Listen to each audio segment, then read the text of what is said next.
So, My Chemical Romance, welcome back to Denmark and welcome to MTV Transistor. Hi.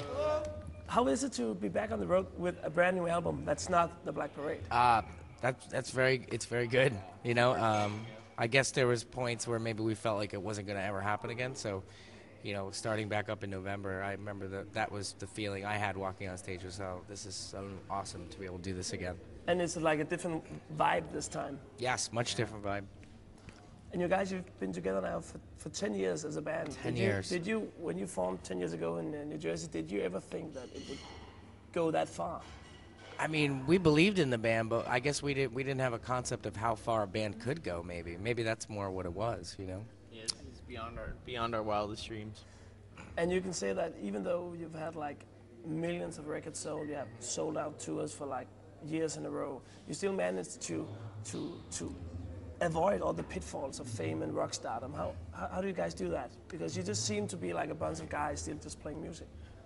Yeah, it's exactly. You know, that's exactly the answer. That's what we got in it for. You know, like we formed a band because we love playing music. We don't care about all the other stuff. You know, so that keeps you grounded. And plus, we all have you know, great families, great people around us that are kind of the same vibe as us. And Like a support system. yeah. Yeah, keeps you grounded. Yeah, it's important. And when it all exploded like 3 or 4 years ago, you suddenly became like the voice of the new generation. Did you see that as a curse or bless? Well, I never really thought of us as a voice of any kind of generation. Of course you didn't, but like people Yeah. did. Some And they people, just I look guess, at you yeah, and it's a weird look thing. for an answer. Yeah, that definitely looked to us for answers. I don't know that suits anybody well. I think we just. It's not that it was right time, right place. We just had something to say that happened to be what people were feeling, and you can't manufacture that. It just happens. So we just dealt with it. I mean, it wasn't the easiest thing in the world to deal with, being looked to for answers, but then eventually we kind of just shut up and kept playing. You know. And if you look at the band and like your history, it seems like you're really good at reinventing yourself. This is My Chemical Romance version 4.0. Yeah, for sure. Is that a way of keeping it interesting for you guys to keep playing? Absolutely, yeah. You know, you grow and you change and you experience different things, and it affects, you know, the way you grow up together. We've all grown up in this band and changed together, you know. So we are who we are now, just 10 years later. And when you listen to the first album, if you've sat down today and listened to it from front to back, Right. what would you think about that band? Because it's been a while, man. Goddamn metronome. Metronome. I was actually, we were on a flight, I forget, just a couple days ago, and I was listening to some of those old songs. I was actually getting like really emotional, you know, because Yeah. it really was reminding me of, you know, who we were back then when we were recording that. All these memories started flooding my head, and I definitely, I don't know, I love it. You know, that's the great thing about every record. Every record is like almost like a time capsule, a moment in time, and you know, especially for us, like, you know, for fans, like they listen to it and you hear people like, oh, I remember the first time I heard that song. It's like, well, I remember the first time we wrote that song. So it's I love it. I love to listen to the old stuff. Yeah, like at shows, you still have like the front row shouting, "Play Vampire!" I know. No, it's really cool. Well, now we are. So nowadays we do. So they're kind of psyched. That's cool. Let's take a short break and watch a video that really defined you to the whole world, The Black Parade. Let's talk a little bit about your third record, The Black Parade, because when that came out, it just exploded. How did that affect the band? Well, it was interesting because I think the perception was that it exploded, but it did. Gradually went up, and the whole But time. like in Europe or in Denmark, it was like, whoa, I didn't know that band, and suddenly it was all over the place. In some countries, I guess. Yeah, but we were on tour the whole time, you know. I mean, so like we would get phone calls from our parents or whoever and be like, "Yeah, you're on TV a lot," and I heard that on the radio like a bunch, and it was like, "Oh, really?" There's And more I'm still kids at the broke. shows. Yeah. Well, there's more kids at shows like singing along, so I guess, you know, people were starting to hear about it, and then it was just, you know, we kind of just kept our heads down and worked and just, you know, kept playing shows, and we're really excited. Yeah, and if looking from the outside, it seemed that suddenly it became more than a band. It became like this thing. This Yeah, it movement. became a thing. It became like a movement or a cultural thing, and that definitely did happen during Black Parade. And that, I think, was maybe the most difficult thing to deal with or come to grips with, because it's a loss of almost total control of something you all created together. You always lose control of your songs when you put those out into the world, but to lose control of almost everything and have it be this cultural thing, that's kind of tough. So I think we spent 4 years getting that control back. And looking at the album before that, the Sweet Revenge, that was quite successful. Yeah. You had like 3 good singles, but on the Black Parade it was just single after single. You ended up releasing 5 It was or a 6 lot singles. more, yeah. On Parade. It's interesting because I feel with Danger Day there's going to be even more. There's just more opportunities for there's more of a variety, I think. It's always awesome when you make something and people get it, like they got it. That's always really gratifying. And it's also cool that with the new record and the Black Parade, you kind of grew out of the trend. You showed that we're not a part of that scene. We're a real band, and you're like the only one left standing. I kind of always felt it was going to be that way, though, because we were never following a trend. We were just doing what felt right, and then you would see it get plugged into stuff, and then people copying it or whatever, and then you were like, well, that's not part of it. That's not a scene. What we created isn't a scene. It's just a thing, Yeah. And so I kind of felt like I was never worried about kind of being the last one standing. And when the never-ending Black Parade tour ended, was it scary to be back in Jersey and be thinking, fuck, we're gonna make a new record? Yeah. Super scary. It definitely did. Like, at first it's weird. There was definitely a good amount of time where you were like happy to be home and resting, but then you start getting like the itch. Yeah. And it's like, but also like there was just some stuff going on where like, we're just not yes, ready to write a record. room. Yeah, you don't know. Totally, you feel like almost like shell shocked in a bit. So. But was it scary to start working on the new album then?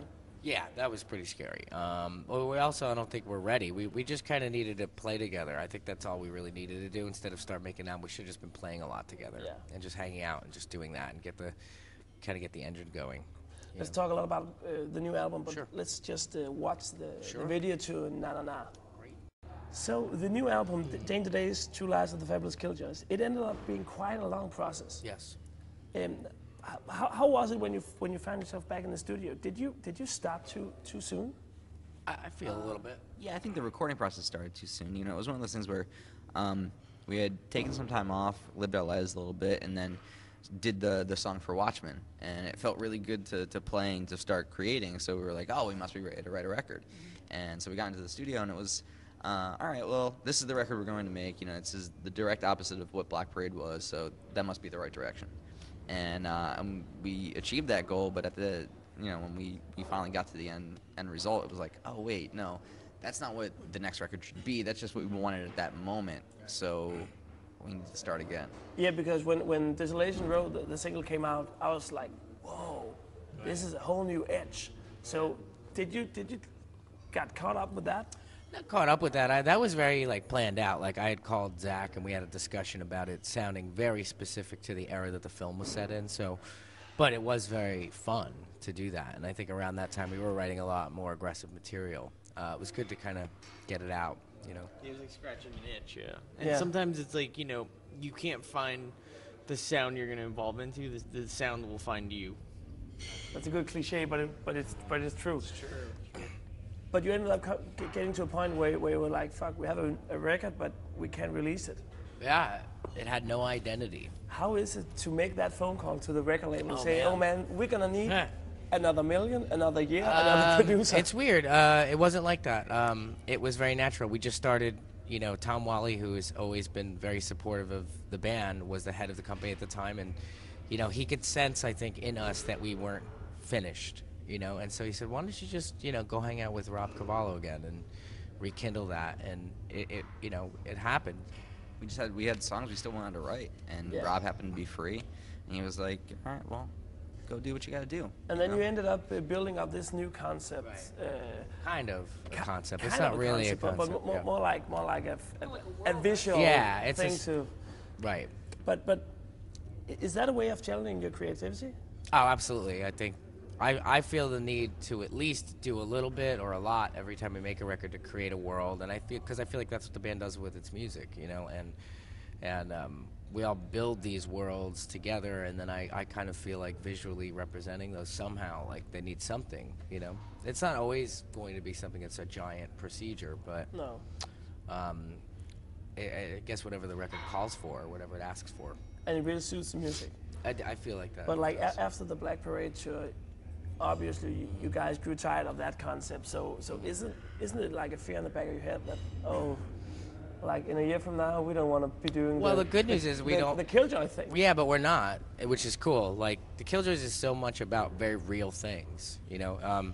And we're not playing characters, and we don't have to wear any kind of costume on stage. We don't have to wear anything we don't want to wear. No. And so, being that it's not a story with characters you have to follow, there's no rules. That's the point of the Killjoys record. Yeah, I think too, just from even the start of when we put out the record to now, like everything has been evolving. Everything's like flowing. Like even like the videos, there's been no set plans. Like we're just kind of coming up with it as we go and doing what feels good. So in a way where I feel like with this, we're still getting that kind of, you never know what's going to come next, which I feel like we kind of need.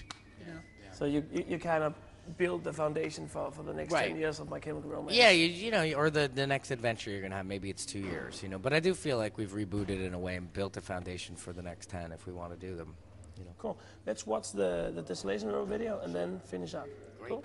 So actually, this new record, even though it's in one way kind of more poppy, it's also the most aggressive sounding record. Right. In your catalog. Pretty interesting, yeah.